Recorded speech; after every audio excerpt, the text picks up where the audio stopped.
네, 여러분 반갑습니다. 저는 미래인재 경찰학원에서 헌법을 강의하고 있는 강성민 변호사입니다.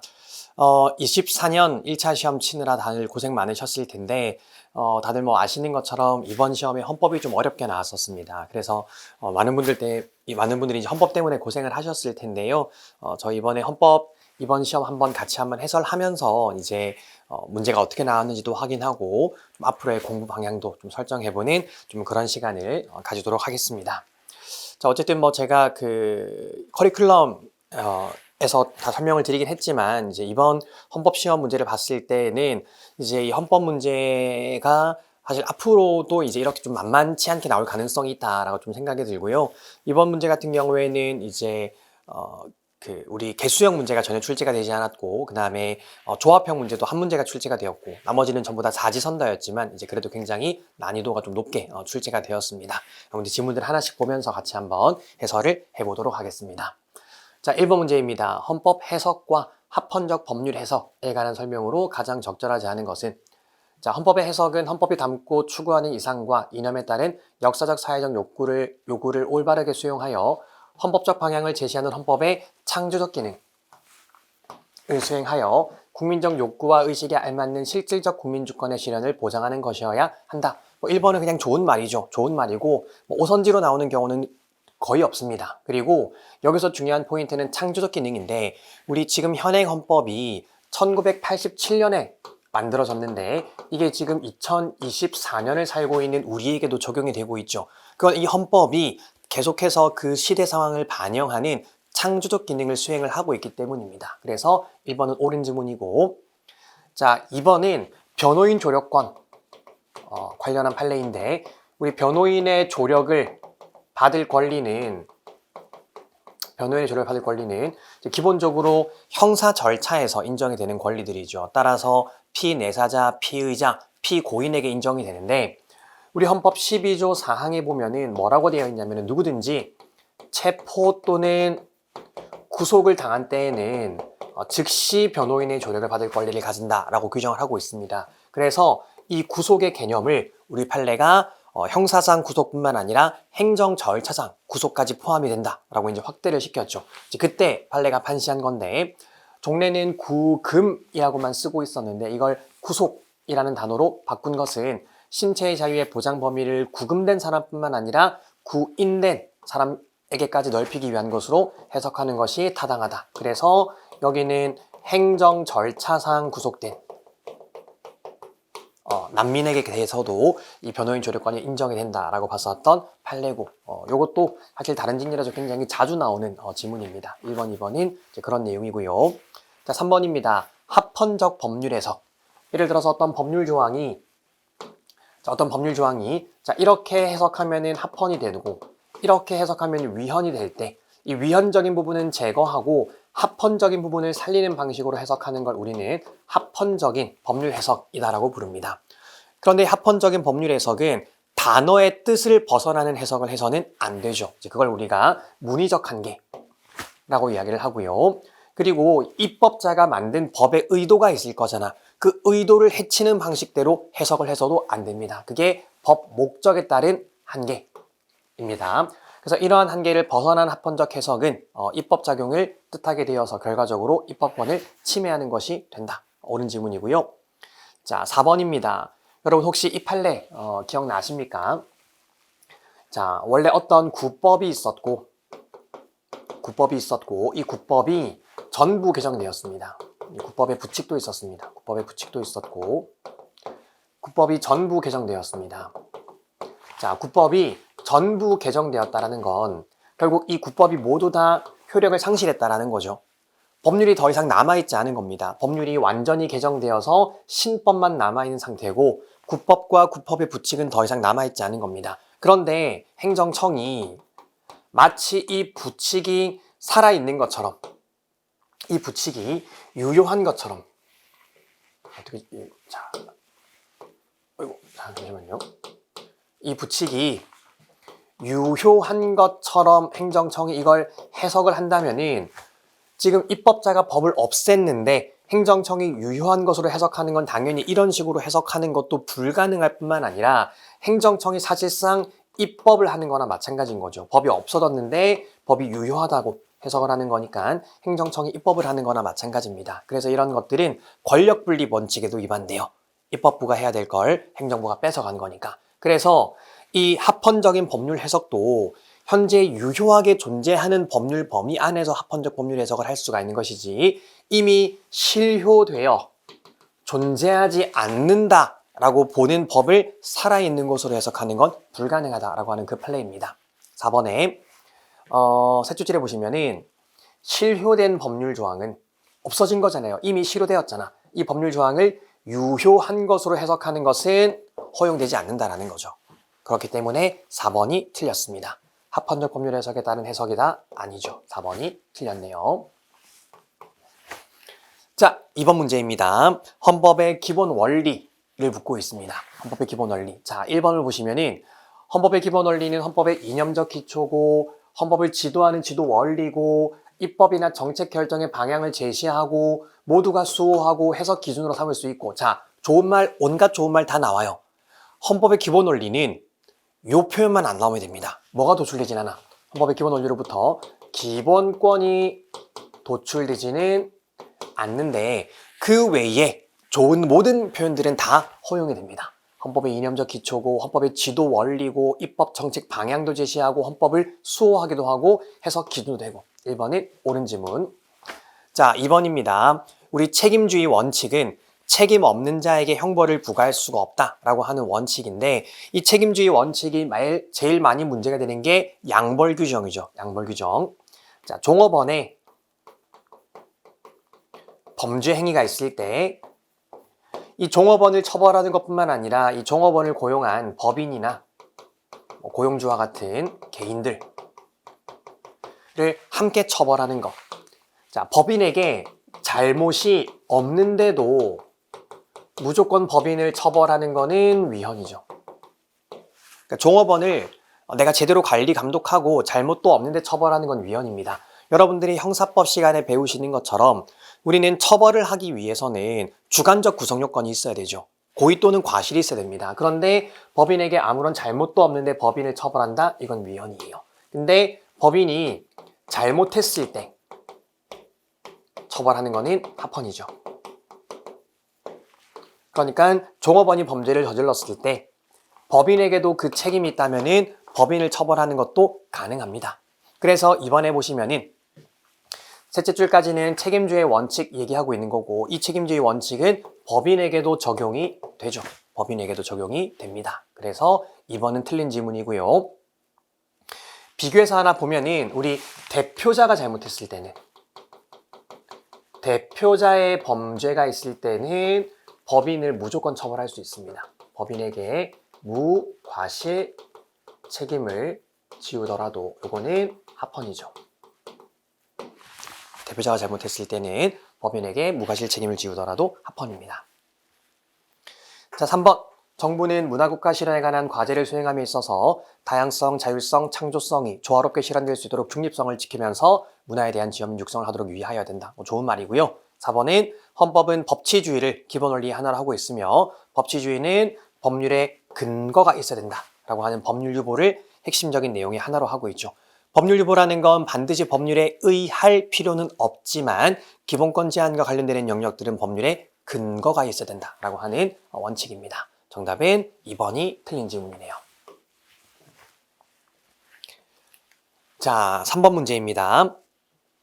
자, 신뢰보호 원칙을 묻고 있습니다. 자, 신뢰보호 원칙은 이 국가가 국민에게 어떤 신뢰를 부여했으면 그 신뢰가 보호 가치 있는 신뢰라면 보호를 해야 된다라는 거죠.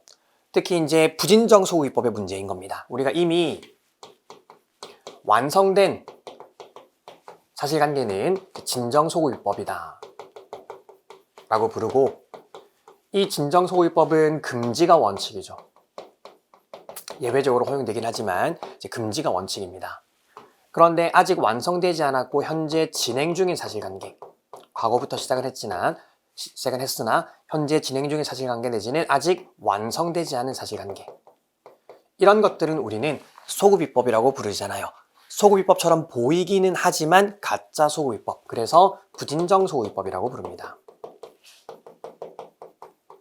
그래서 이 부진정 소구입법은 소구입법이 아니기 때문에 원칙적으로 허용이 됩니다. 진정 소유법은 금지가 원칙이지만 부진정 소유법은 원칙적으로 허용이 되고 예외적으로 당사자의 신뢰가 더 큰 경우에는 부진정 소유법도 허용되지 않게 되겠죠. 자, 그런데 신뢰보 원칙은 단지 법률이 반사적으로 부여하는 기회를 활용한 거라면은 이거는 나의 신뢰 가치가 낮을 거고요. 근데 국가에 의하여 일정 방향으로 유인된 것이라면은 나의 신뢰 보호의 가치가 높겠죠. 그래서 국가에 의하여 일정 방향으로 유인된 것이라면은 원칙적으로 국가의 법률 개정 이익이 개인의 신뢰 보호에 우선된다고 볼 여지가 있다. 틀렸죠. 이때는 개인의 신뢰 보호가 더 우선을 하게 되는 겁니다. 1번 틀렸고. 자, 2번입니다. 최고보상제도. 이게 이제 키워드인데, 이거 알고 계시죠, 여러분? 원래는 이제 산업재해를 당한 사람에게 그 사람이 그냥 원래 받았었던 급여의 몇 %를 무조건 산재급여로 주고 있었습니다. 이 청구인 같은 경우에는 원래 급여를 1,000만 원 받고 있던 사람인데 크게 다치는 바람에 여기에 70%인 700만 원 정도를 산재급여로 받아오고 있었던 거예요. 근데 너무 이런 식으로 고액 수급자들이 많이 생기다 보니까 국가가 산재급여에 최고 한도액을 정하게 된 거지. 그걸 최고보상제도라고 이야기를 합니다. 그래서 이제 갑과 같은 사람도 원래는 700만 원을 받고 있었는데 이 최고보상제도가 적용이 되면 이제 230만 원을 받아야 되는 거야. 몇 년 뒤에? 2년 6개월 뒤에.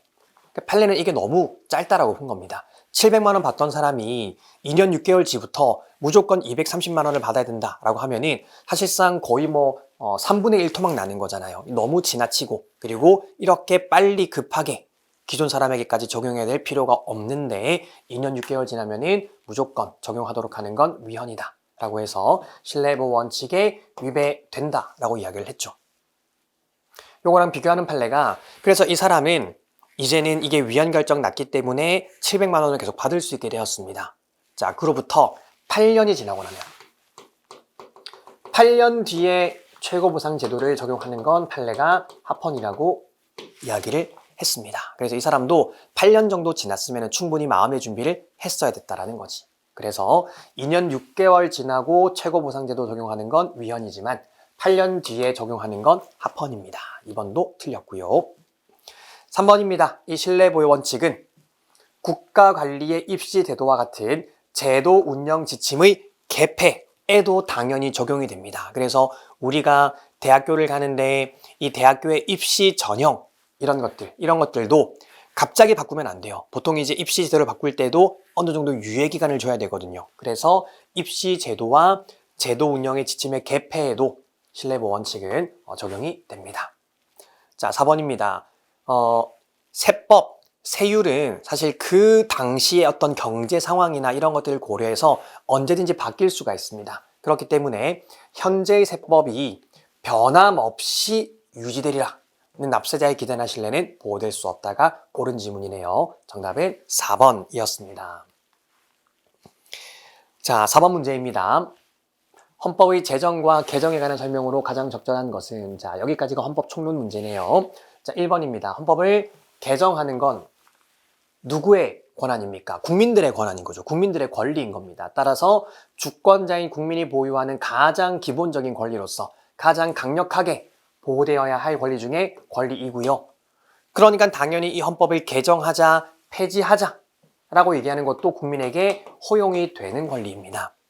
그러니까 국민들 입장에서는 과거에 잘못 만들어졌던 유신 헌법에 대한 폐지를 주장할 수 있어야 되는 거지. 이 잘못 만들어진 헌법은 없애야 돼 라고 하는 유신 헌법 폐지 주장도 할 수가 있는 겁니다. 헌법을 개정하고 폐지하고 만드는 권력자는 국민들이기 때문에 1번 틀렸고요. 자, 2번입니다. 헌법 개정안은 국회에서 제적 3분의 2 이상의 찬성에 따른 국회 의결을 거친 다음에 국민투표에서 국회의원 선거권자 과반수의 찬성을 얻어서 확정이 된다. 틀렸죠. 자, 헌법 개정안은 어떻게 됩니까? 이제 나중에 저랑 공부하시는 분들은 제가 두 문제를 따 드릴 건데 헌법 개정안은 국회의원 제적 과반수 또는 대통령의 발의로 제한됩니다. 제적 과반수 또는 대통령의 발의로 제한되고 자, 이렇게 제한된 헌법 개정안은 대통령이 20일 이상 공고해야 되고요. 국회는 공고된 날로부터 60일 안에 표결을 하게 되는데 그때 정족수는 제적 3분의 2 이상입니다. 제적 3분의 2는 몇 명입니까? 200명이죠, 200명. 국회의원 300명이니까 가장 강력한 정족수입니다. 자, 그러면 이제 제적 3분의 1을 통과하면은 30일 안에 국민투표에 붙여져야 되는데 이 국민투표 정족수는 국회의원 선거권자 과반수 찬성에 과반수 투표가 있어야 돼요. 국회의원 선거권자 과반수 찬성에 투표자 죄송합니다. 과반수 이걸 제가 반대로 적었네. 국회의원 선거권자 과반수 투표에 과반수 찬성이 돼야 됩니다. 과반수가 투표해서 투표자 과반수의 찬성이 있어야 하는 겁니다. 그러니까 여기는 어디가 틀렸어? 국회의원 선거권자 과반수의 찬성 부분이 틀렸죠. 이게 빠졌잖아. 과반수 투표가 빠졌기 때문에 2번은 틀렸고요. 3번입니다. 헌법은 예를 들어서 여러분들 머릿속에서도 인간의 존엄과 가치가 직업의 자유보다 더 중요하다고 생각할 수가 있습니다. 머릿속으로. 그러니까 이념적 논리적으로는 우열을 인정할 수 있는 게 맞아요. 근데 그렇다고 하더라도 헌법 규정 상호 간에 효력의 차이가 있는 건 아니에요. 그래서 효력상의 차이를 인정할 수는 없습니다. 마지막 4번입니다. 관습 헌법도 엄연한 헌법이기 때문에 관습 헌법을 개정하기 위해서도 헌법 개정의 방법으로 개정을 하여야 합니다. 4번이 옳은 지문이네요. 정답은 4번이었습니다.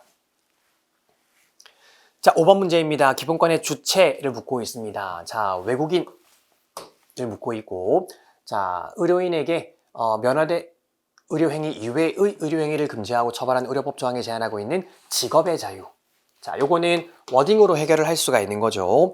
자, 외국인은 직업의 자유는 누릴 수가 없습니다. 외국인은 직업의 자유는 누릴 수가 없고, 다만 직장 선택의 자유는 누릴 수가 있죠. 다시 말하면 외국인이 이미 국내에 입국해서 근로관계를 형성하고 있다면 직장을 변경할 수 있는 자유는 인정이 됩니다. 그래서 우리가 이제 표현을 하는 건 외국인에게는 직업의 자유는 없다.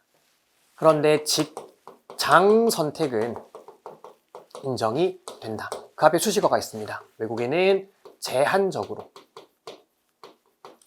국민과 동일한 수준은 아니고 제한적으로나마 직장 선택의 자유는 누릴 수가 있습니다. 그래서 1번이 옳은 지문이네요. 2번입니다. 입국의 자유, 대한민국에 들어올 자유가 외국인에게 인정된다면 우리나라는 외국인으로 가득 차게 되겠죠. 그래서 입국의 자유는 외국인에게 인정되는 기본권이 아니에요. 3번입니다. 자, 국가랑 지방자치단체는 절대 기본권의 주체가 될 수 없어요. 그런데 국가의 부분 기관인 경우에는 예를 들면 뭐 대통령, 지방자치단체장 이런 사람들은 국가 기관의 지위도 가지고 있지만 사인으로서의 지위도 함께 가지고 있죠. 그래서 대통령이 예를 들어서 정치적 표현의 자유를 주장한다거나 내지는 지자체장이 공무단위권을 주장한다거나 즉 본인들이 누릴 수 있는 이런 기본권을 주장하는 사인의 측면에서는 주체성이 인정될 수도 있습니다. 그렇기 때문에 이번에서 국가 및 기관, 조직의 일부나 공법인은 원칙적으로 기본권의 수범자로서 기본권의 주체가 되지 못함으로까지는 맞아요. 원칙 맞아요. 근데 이 기관이나 공법인에 대해서는 예외가 인정이 됩니다. 따라서 지방자치단체장을 끌어내리는 주민소환 제도에 있어서 청구 사유에 제한을 두지 않아서 어떤 사유에 관계없이 지자체장을 끌어내릴 수 있도록 한다면 그것은 공무단위권을 침해를 다툴 수가 있습니다. 지자체장도 공무단위권을 누리기 때문에 3번 틀렸고요. 4번입니다. 중소기업 중앙회 내지는 농협, 수협, 상공회의소 이런 것들은 공법인적 성격도 있지만 그래도 다 국민들의 자발적 결사로 만든 단체들입니다. 그렇기 때문에 공법인적 성격이 있더라도 그 자발적인 사법인적 성격도 함께 가지고 있어서 결사의 자유를 누릴 수 있는 단체에 해당합니다. 기본권 주체성 인정이 되는 거죠. 따라서 적절한 것은 1번. 1번이 정답이네요. 자, 6번 문제입니다. 자, 기본권의 충돌을 묻고 있습니다. 기본권의 충돌은 우리 헌법재판소가 이제 두 가지 방식을 사용하고 있죠. 자, 헌법재판소는 기본권의 서열 이론, 즉 뭡니까? 이익형량. 다시 말하면 상위 기본권 우선의 원칙. 상위 기본권이 있다라고 보는 경우가 딱 세 가지가 있습니다. 요거 세 가지만 외우고 나머지는 전부 다 규범조화적이라고 외우면 되는 거죠. 첫 번째가 뭡니까? 혐연권과 흡연권. 혐연권은 헌법 10조 행복추구권, 17조 사생활의 비밀과 자유, 그리고 건강권과 생명권까지도 그 근거로 하고 있는데, 흡연권은 10조랑 17조만을 근거로 하고 있기 때문에 혐연권이 더 우선하는 거고요. 자, 단결권 중에서도 적극적 단결권. 이거는 이제 노동자들의 결사, 그 중에서도 근로영역에서의 결사를 더욱 두텁게 보호하는 거기 때문에 33조 결사의 자유로부터 도출됩니다. 자, 그런데 나 단결하고 싶지 않아 라고 하는 소극적 단결권. 우리 단결권은 좀 특이하게 단결하는 것만 보호를 합니다. 그래서 단결하지 않고 싶어, 단결하지 않아 라고 하는 거는 33조 단결권의 문제가 아니라 21조 결사하지 않을 권리, 10조 행동하지 않을 권리의 내용이 됩니다. 그러니까 보세요. 33조가 단결권이 당연히 결사나 일반적 행동의 자유보다 특별한 기본권이죠. 그래서 적극적 단결권이 더 우선하게 되는 거고요. 자, 마지막으로 하나는 뭡니까? 학생의 학습권과 교사의 수업권이 충돌할 때도 학생의 학습권이 언제나 우선하게 되는 거죠. 요거 세 가지가 이익형량에 의한 해결 방법이고 나머지는 전부 다 규범조화적 해결을 했다라고 생각을 하시면 됩니다. 따라서 여기서는 흡연권과 혐연권의 충돌을 해결하기 위한 사용한 방법과 같은 방법으로 충돌을 해결한 사례를 묻고 있는 거니까 여기 보시면 적극적 단결권과 단결하지 않을 자유 3번이 정답이네요. 나머지는 다 규범조화적으로 해결을 하였습니다.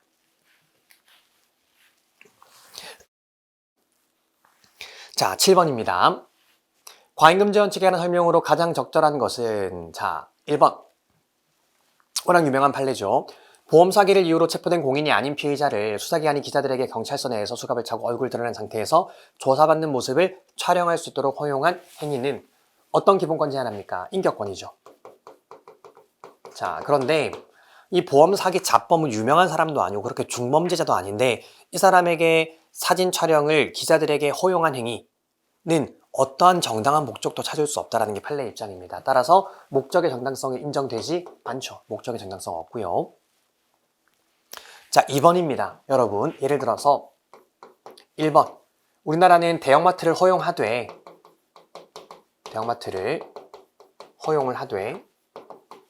대신에 둘째 주, 넷째 주, 일요일은 쉬고 밤 12시부터 아침 10시까지는 영업하지 마.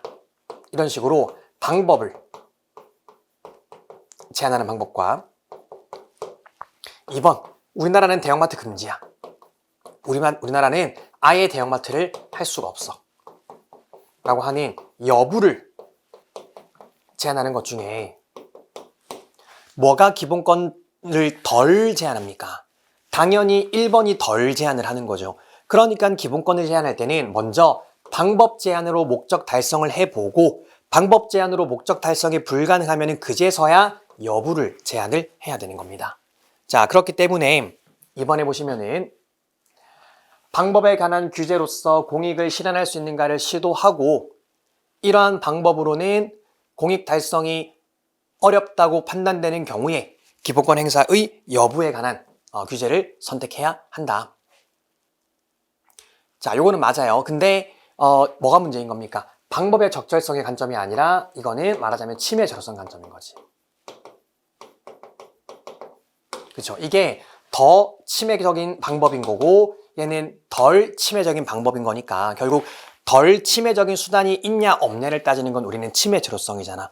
방법의 적절성, 수단의 적합성은 목적 달성에 1만큼이라도 기여하는가를 보는 거라면 침해 절호성은 덜 침해적인 수단을 찾는 거기 때문에 1, 2 중에 뭐가 덜 침해적이냐 하는 건 당연히 방법 제한이 덜 침해적인 겁니다. 그래서 이번엔 방법의 적절성이 아니라 침해 절호성.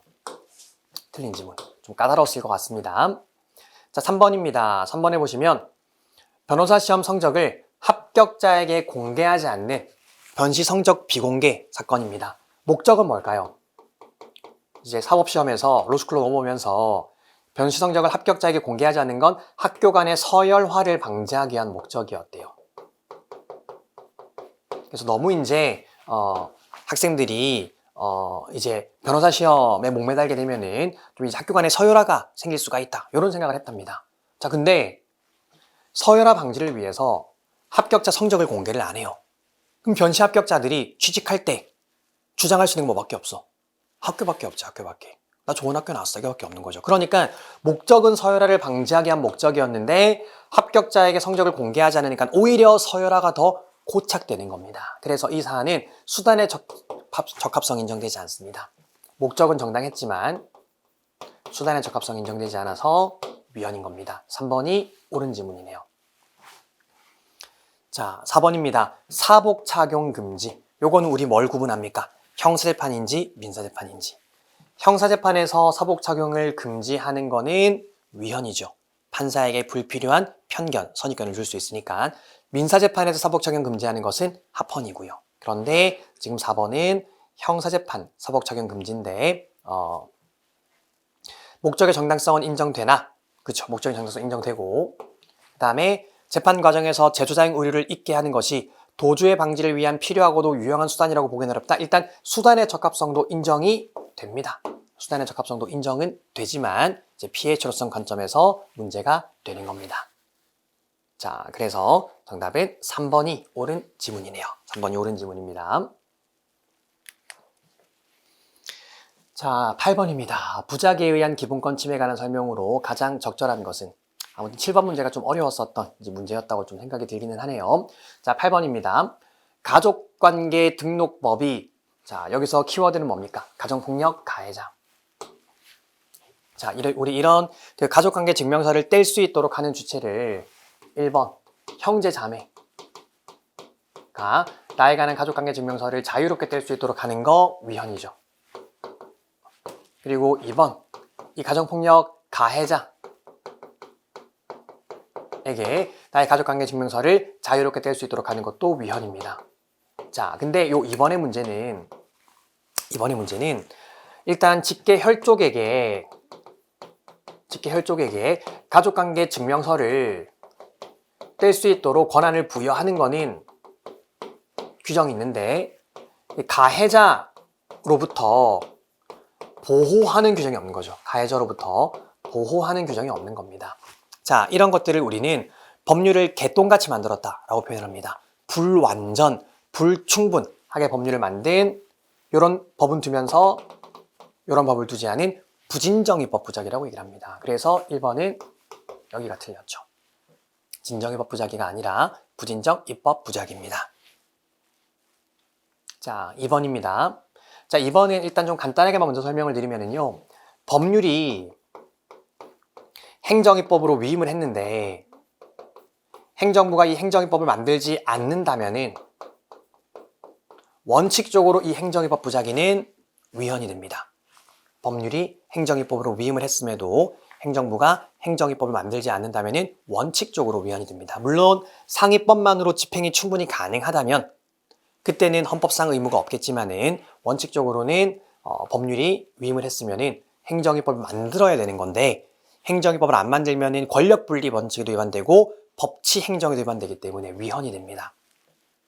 자, 그래서 이번 판례는 국군포로법에 따라 대통령은 등록포로, 등록하기 전에 사망한 귀환포로, 귀환하기 전에 사망한 국군포로에 대한 예우의 신청 규정 방법 등의 필요한 사항을 대통령령으로 재개정할 의무가 있습니다. 법에서 위임을 한 거지. 법에서 이분들의 예우에 관한 거를 대통령령으로 위임을 했는데 대통령령을 상당한 기간 동안 정당한 사유 없이 만들지 않는다면은 어떤 기본권? 예우, 명예권을 침해하게 되는 겁니다. 이건 우리는 행정입법 부작위라고 불러요. 행정입법 부작위. 자, 3번입니다. 이것도 최신 판례 중에 하나인데요. 진실화해를 위한 과거사 정리 기본법에 따라 행안부 장관, 법무부 장관 등은 진실규명 사건 피해자의 명예회복을 위해 적절한 조치를 취할 의무가 있고 이는 헌법에서 유리하는 의무도 맞습니다. 요거는 좀 지엽적인 지문이긴 했는데 어쨌든 2번이 지금 정답이긴 하고 3번이 지금 틀린 지문입니다. 헌법에서 유리하는 의무 맞고요. 그 다음에 4번입니다. 우리 그 개성공단을 폐쇄했죠. 이 남북 대결 상황에서 북한이 계속 핵실험하니까 개성공단을 폐쇄하게 됩니다. 자, 그로 인해서 이제 그 개성공단에서 사업을 하던 분들이 더 이상 영업을 할 수 없게 되었어요. 그럼 국가가 그분들을 위해서 보상 입법을 무조건 마련해야 될 의무가 있느냐? 그렇지는 않습니다. 꼭 보상 의무를 마련해야 되는 헌법적인 자기 의무가 인정이 되지 않죠. 그래야지 재산권을 침해한다? 틀렸습니다. 8번의 정답은 2번이었습니다. 자, 9번입니다. 1번입니다. 운전자가 술에 취했는지를 호흡조사로 측정할 수 있도록 하고 운전자는 음주 측정에 응하여야 하는 거. 하기 싫은 일을 강요하는 거니까 일반적 행동의 자유를 제한은 하죠. 그렇지만 침해는 아니죠. 그래서 우리 기본권이 있으면 기본권의 보호 범위에 포함이 되는지를 먼저 보고 보호 범위에 포함이 된다면 기본권이 제한도 안 되는지 제한은 되고 있는지를 구분을 해야 되고 제한이 되고 있다면 이게 기본권의 한계를 넘어서서 침해에 해당하는지 침해에 해당하지 않는지를 또 구분을 해야 됩니다. 그러니까 일단 1번에서는 하기 싫은 일을 강요하는 거니까 일반적 행동의 자유가 제한은 되는 거죠. 물론 결론은 결론은 침해가 아니게 되는 거지만 자, 1번 옳은 지문이고요. 3번부터 봅니다. 국내에 도착한 외국 물품을 수입 통관 절차를 거치지 않고 다시 외국으로 반출하려면 해당 물품의 품명, 규격, 수량 및 가격 등을 세관장에게 신고하도록 하는 거.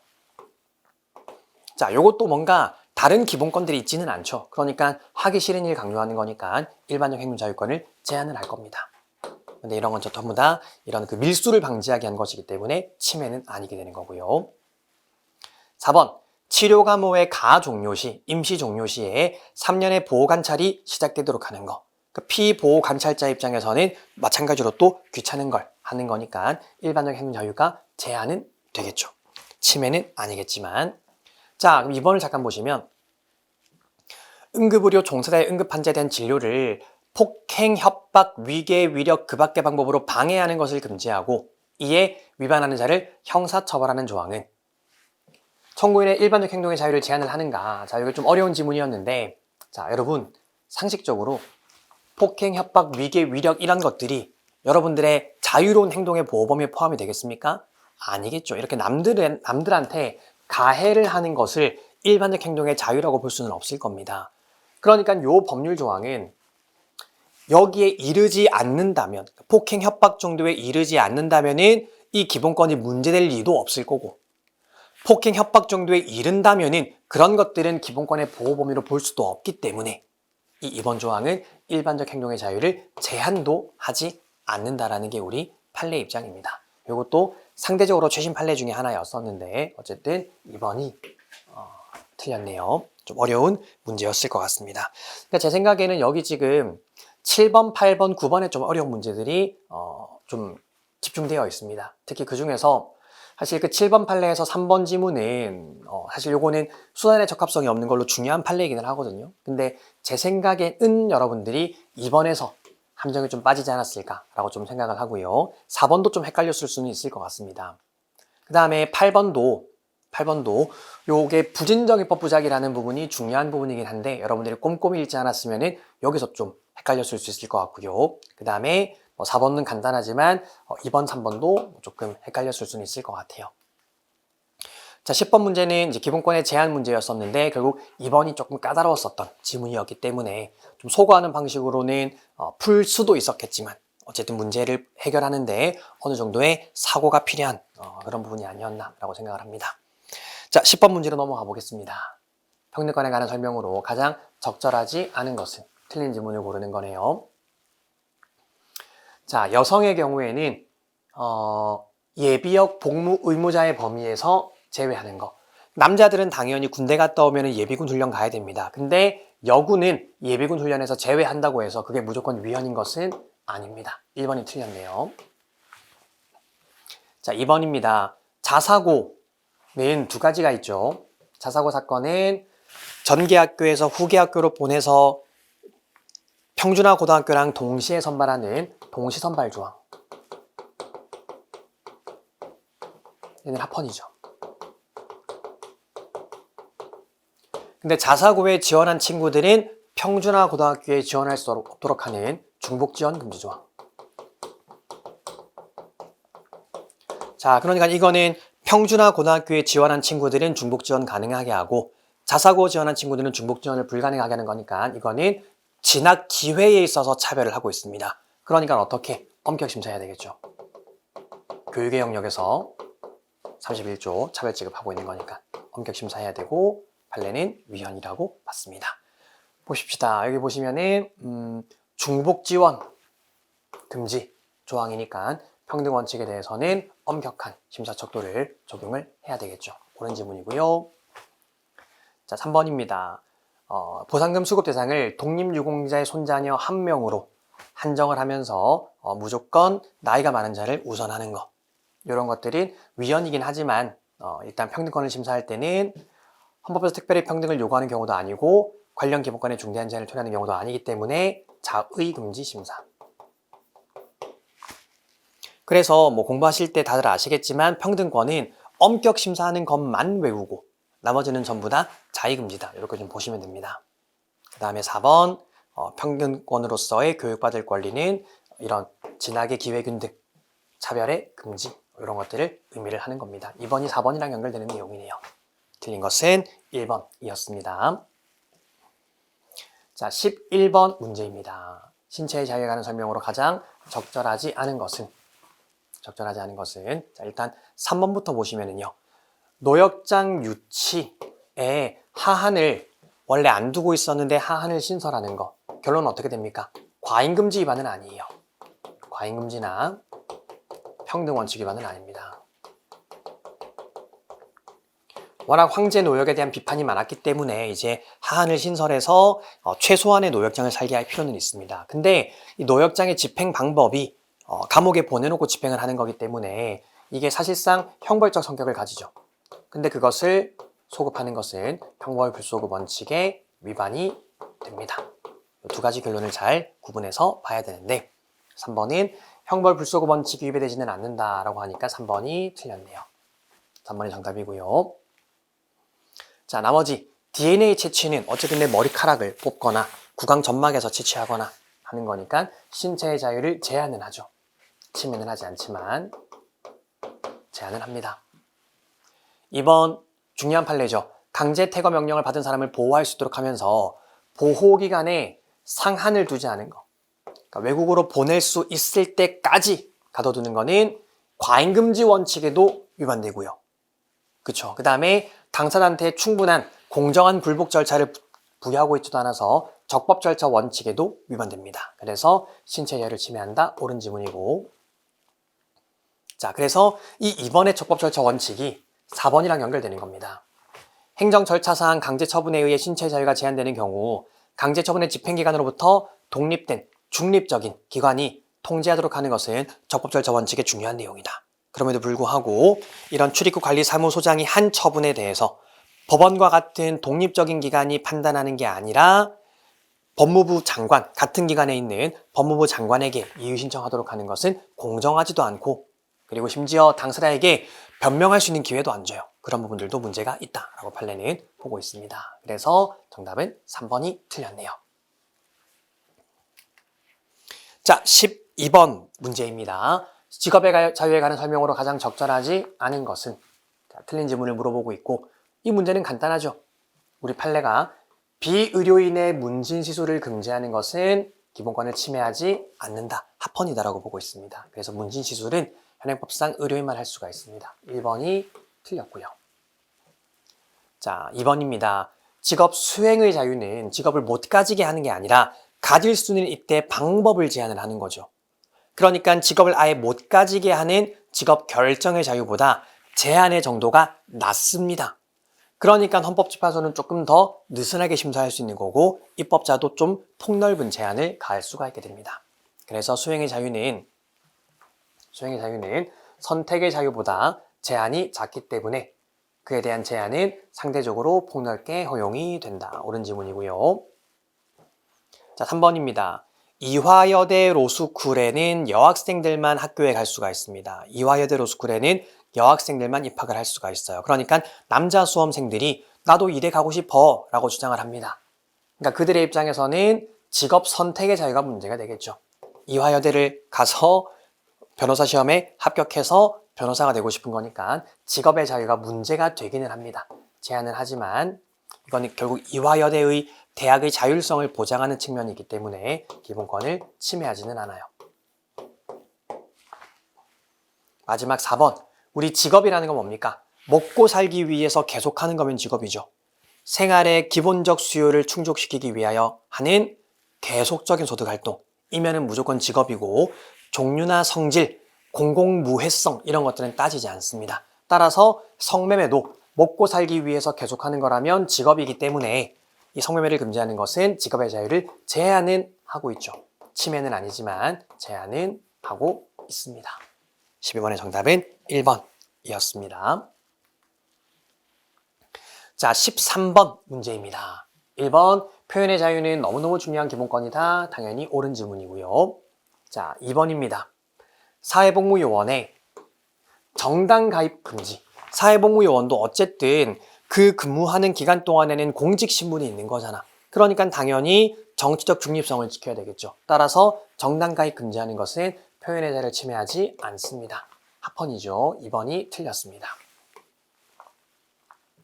정치단체 가입을 금지하는 건 위헌이잖아요. 알고 계시죠? 정치단체라는 단어 자체가 불명확하기 때문에 정치단체 가입을 금지하는 건 위헌이지만 정당 가입은 금지시킬 필요가 있습니다.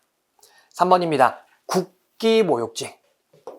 태극기에는 우리 나라에 대한 어떤 감정, 이런 존경에 대한 마음 이런 것들이 담겨 있잖아요. 그래서 국기를 대한민국 모욕할 목적으로 모욕한 자를 처벌하는 것은 합헌입니다.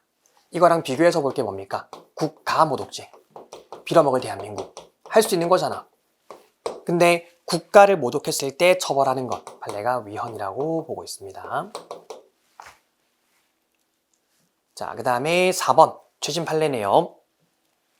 남북 합의서 위반 행위로서 전단 등 살포를 하여 국민의 생명, 신체에 위해를 끼치거나 심각한 위험을 발생시키는 것을 금지하고 일반한 경우에 형사처벌하는 조항은 그 궁극적인 의도가 북한 주민을 상대로 한 북한 체제 비판 등의 내용을 담은 표현을 제한하는 데 있다는 점에서 표현의 내용과 무관한 규제로 보기는 어렵다. 그러니까 어쨌든 지금 이런 그 전단 등을 살포해서 북한을 비판하는 표현을 금지하고 있는 거니까 이거는 내용에 대한 규제는 해당하는 거죠. 그렇기 때문에 내용과 무관한 규제가 아니다. 다시 말하면 내용 규제가 맞다라는 내용입니다. 옳은 지문이죠. 정답은 2번이었습니다. 자, 14번입니다. 가장 적절한 것은 1번입니다. 시위는 반드시 장소 이동을 동반해야만 성립하는 건 아니죠. 같은 장소에서 시위할 수도 있고요. 2번입니다.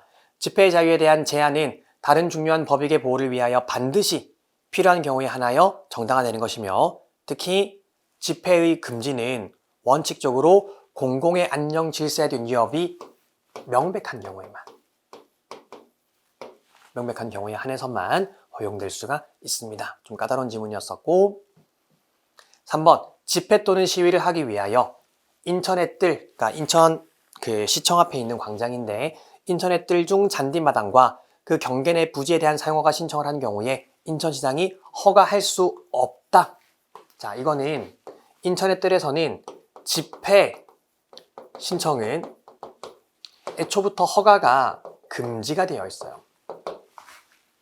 자, 우리 헌법상 허가제라고 하면은 허락할지 말지를 행정청이 결정할 수 있어야 됩니다. 그렇죠? 행정청의 결정에 의해서 허가 여부가 좌우되는 것을 헌법이 금지하고 있는 허가제라고 표현을 하는 거고 일반적으로 집회를 할 수 없는 건 허가제라고 부르잖아요. 아예 할 수 없는 건 허가제가 아니고 허가 여부를 행정청이 결정할 수 있어야지만 허가제에 해당하는 겁니다. 따라서 여기서는 지금 아예 집회 자체가 금지가 되어 있기 때문에 얘는 허가제는 아니에요. 허가제에 해당하지 않습니다. 다만 집회를 일률적으로 금지하고 있는 게 너무 과하죠. 과잉금지 위반에 해당합니다. 그래서 얘는 허가제 금지 위반된다가 틀렸고. 자, 그 다음에 4번입니다. 최신 판례죠. 누구든지 선거 기간 중 선거에 영향을 미치게 하기 위하여 그 밖에 집회나 모임을 개최할 수 없도록 하는 것. 집회나 모임을 개최할 수 없도록 하는 것. 예를 들어서 제가 최신 판례 때도 이렇게 설명드렸었는데 제가 이번에 선거에 나가게 되었습니다. 여러분들이 강성민 변호사님이 선거 나가니까 우리가 좀 도와줘야 되겠다. 지지 모임 할 수 있는 거잖아. 지지 모임. 그렇죠? 그런데 선거 기간 중이면은 선거에 영향을 미치게 하기 위한 모든 집회를 금지하는 건 판례가 지나치다고 봤습니다. 따라서 집회의 자유를 침해한다고 본 최신 판례인 거죠. 4번이 정답이네요. 자, 15번입니다. 사생활의 비밀과 자유에 관한 설명으로 가장 적절하지 않은 것은? 자, 틀린 질문을 묻고 있습니다. 자, 1번. 좋은 말이죠. 사생활의 비밀이란 알려지지 않기를 원하는 걸 말한다. 2번입니다. 그래서 이런 것들을 보호한다. 3번. 어린이집에 CCTV를 설치하는 거는 뭐를 방지하기 위한 겁니까? 아동학대를 방지하기 위한 것이기 때문에 일단은 사생활의 비밀과 자유가 제한은 되지만 침해는 안 되죠. 그러니까 교사나 영유아 입장에서는 CCTV에 이런 생활들이 노출되니까 사생활의 비밀과 자유가 제한은 되지만 침해는 안 됩니다. 3번은 옳은 지문이고. 자, 4번. 인터넷 통신망을 통해 송수시라는 전기통신에 대한 감청을 범죄 수사를 위한 통신 제한 조치의 하나로 정한 통비법 조항은 인터넷 회선 감청을 위해 법원의 허가를 얻도록 정하고 있습니다. 그러니까 이거는 당연히 영장주의 위반이 아니겠죠. 영장주의 본질은 객관적이고 중립적인 법원이 통제하는 게 영장주의 본질이기 때문에 법원의 허가를 얻도록 하고 있기 때문에 영장주의 위반은 당연히 아닐 겁니다. 근데 여기 뒤에 영장주의를 유명무실하게 하여 틀렸죠. 얘는 과잉금지 위반이긴 하지만 영장주의 위반은 아닙니다. 4번이 틀렸습니다. 자, 16번입니다. 개인정보 자기결정권에 관한 설명으로 가장 적절하지 않은 것은? 자, 1번입니다. 개인정보의 보호 범위, 개인의 동일성을 식별할 수 있게 하는 일체의 정보, 그리고 반드시 사적 영역뿐만 아니라 공적 생활에서 형성되었거나 이미 공개된 개인정보도 포함을 합니다. 그리고 해당 정보만으로는 특정 개인을 식별할 수 없더라도 다른 정보와 쉽게 결합해서 개인을 식별할 수 있는 정보도 개인정보에 해당하고요. 자, 3번입니다. 우리 DNA 관련해서는요, 여러분, DNA를 채취하는 조항은 신체의 자유를 침해하지 않습니다. 이 DNA 채취는 아까도 말씀드린 것처럼 머리카락 뽑거나 구강 점막에서 채취하거나 굉장히 경미한 방법으로 채취하기 때문에 신체를 침해하지 않고요. 이렇게 채취한 DNA를 당사자가 사망할 때까지 보관하는 거. 이 DNA 채취 범죄들은 다 재범의 위험성이 높은 범죄들입니다. 그렇기 때문에 살아있는 동안은 재범을 저지를 가능성이 있기 때문에 사망할 때까지 보관하는 것도 개인정보 자기결정권을 침해하지 않습니다. 근데 만약에 내가 동의하지 않으면은 DNA 채취에 동의하지 않으면은 영장을 발부해야 되는데 그 영장 발부 과정에서 당사자에게 의견 진술 기회를 주지 않는 거, 의견 진술 기회를 주지 않는 거는 재판 청구권 침해죠.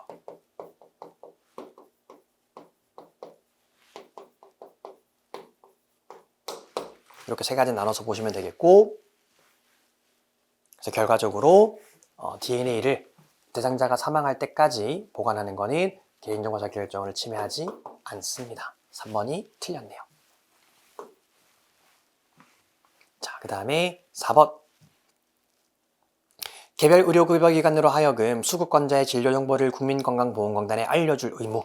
그래서 이 수급권자의 진료정보를 건강보험공단에 알려줘야지만 이 건강보험공단 입장에서도 이런 의료보험 서비스를 받고 있는 사람들이 적절하게 의료보험 서비스를 받고 있는지 이런 것들을 확인할 수가 있겠죠. 따라서 개인정보 자기결정권을 침해하지 않는다. 합헌 판례입니다. 정답은 3번이었습니다. 자, 17번입니다. 양심의 자유에 대한 설명 중 옳고 그름의 표시가 다르게 된 것은? 자, 일단 기억번. 우리 양심이 보호하는 건, 양심의 자유가 보호하는 건 개인의 인격 형성과 관련되는 거. 그렇게 행동하지 않고서는 나의 인격적인 존재 가치가 허물어지고 말 것이라는 그런 인격 형성과 관련되는 거는 보호하지만 단순한 법률 해석의 문제나 아니면은 사실의 문제, 사실 판단의 문제는 양심의 보호 영역에 포함되지 않습니다. 자, 특히 기억번 중요한 판례죠.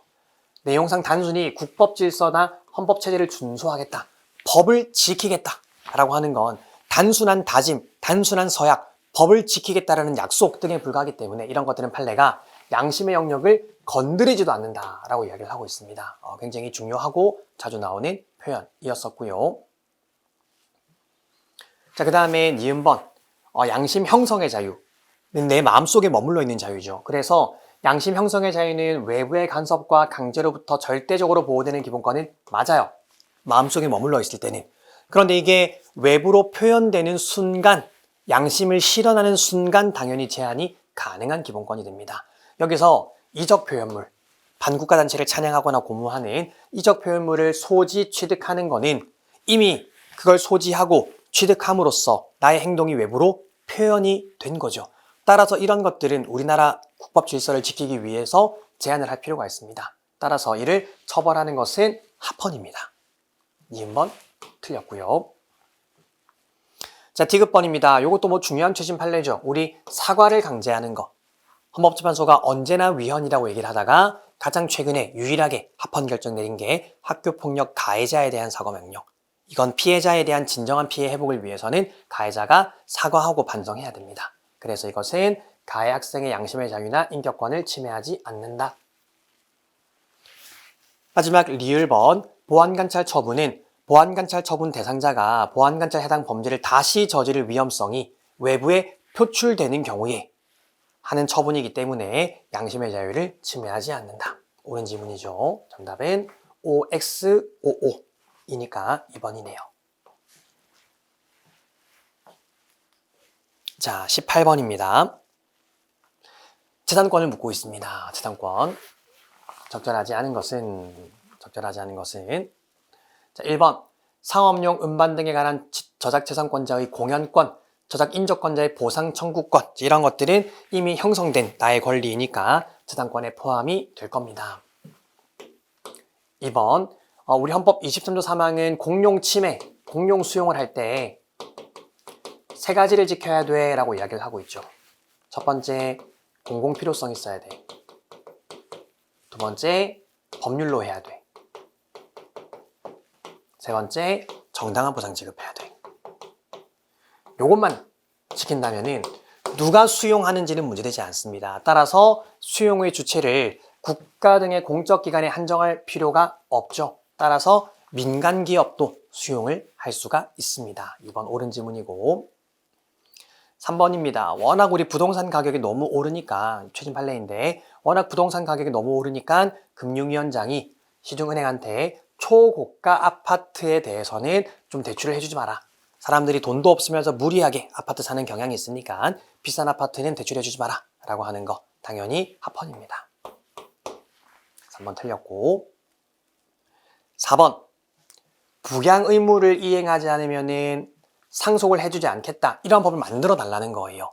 지금은 그냥 부양 의무와 상관없이 그냥 상속 순위에 해당하면 무조건 상속을 받을 수가 있거든요. 근데 청구인은 부양 의무를 이행하지 않으면 상속에서 빼달라 이런 주장을 하는 겁니다. 근데 그 부양 의무를 이행했는지 이행하지 않았는지를 사실 법적으로 판단하기는 굉장히 어려워요. 그래서 이런 법을 만들지 않더라도 재산권을 침해하는 것은 아니다. 합헌 판례이고 최선 판례입니다. 최신 판례에 따라서 틀린 것은 3번이네요. 자, 19번 문제입니다. 범죄 피해자 구조 청구권은 9차 개정헌법에서 처음 도입되었습니다. 생존권적 성격을 가지는 청구권적 기본권이고요. 그 다음에 외국인은 절대 신청할 수 없습니까? 아니죠. 우리 상호주의에 따라서 인정되는 기본권 두가 있잖아. 하나가 국가 배상 청구권이고 하나가 범죄 피해자 구조 청구권. 그래서 상호 보증이 있다면 외국인에게도 범죄 피해자 구조 청구권 인정될 수는 있습니다. 3번 틀렸고. 4번 지금은 이제 10년으로 정하고 있지만 예전에 5년으로 정했어도 위헌은 아니었다. 그렇게 짧은 기간은 아니니까 합헌이다 라는 겁니다. 그래서 틀린 것은 3번이네요. 자, 마지막 20번 문제입니다. 국민의 기본 의무에 관한 설명으로 가장 적절한 것은 1번 예비군 훈련 소집에 응하여 훈련을 받는 것은 국민이 마땅히 해야 될 의무를 다하는 것이기 때문에 예비군 훈련 갔다고 국가한테 손실보상 청구하면 주겠습니까? 안 줍니다. 따라서 국민으로서의 의무를 다하는 것일 뿐 특별한 희생을 가하는 것이라고 할 수가 없다. 옳은 지문이네요. 2번입니다. 국민이 국가에 대해서 잘못 사용되는 세금에 대하여 사용을 중지할 것을 요구할 수 있는 헌법상의 권리는 인정되지 않고요.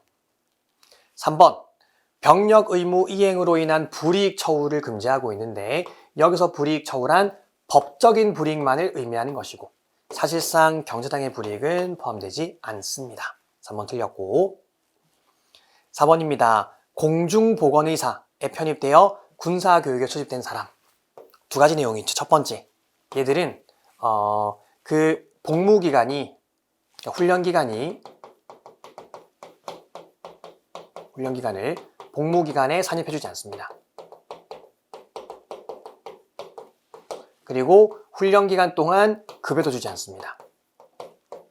4주 훈련기간 동안 요거 다 판례가 합헌이라고 보고 있습니다.